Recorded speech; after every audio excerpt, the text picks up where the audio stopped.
La Behobia no tiene comparación. La gente te va a preguntar, ¿vas a correr la Behobia? Barreratik kanpo ikusten nuenean, jartzen zitzaidan de pelos de punta, nahi negar malkoak irtetzen zian. Da esaten nuen, jo, niko hau esperientzia honi bizi behar dut.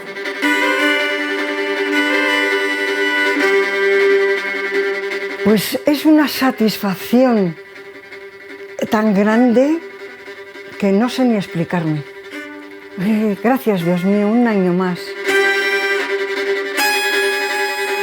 A mí, así como las demás carreras se me han olvidado, no se me puede olvidar tan fácil a mí la Behobia. Es que la Behobia te deja mucha huella, Behobia jote zinen han mundua, den animatzen da, aldapan gora, eta venga, animo, eta venga, horrena zoaz, eta venga, eta. Lehenengoa sartzea, horrek ze handia ematezu, ez? Ikusten da zuk indezun lan guztia, merezi izan du la pena.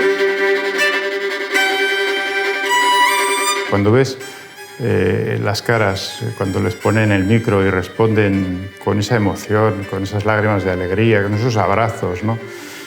Entonces es cuando te das cuenta de que es maravilloso lo que estás haciendo para una gran serie de personas.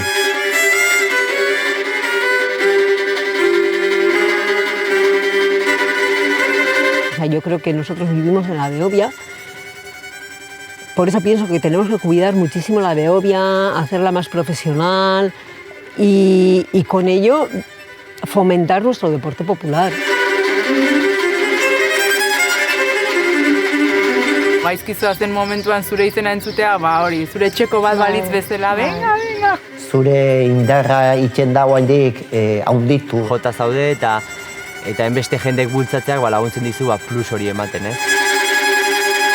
Sentir realmente lo que es la Behobia, hay que ir. Pues es que va a ser un día de lucha y a ver si consigo aguantar hasta el final.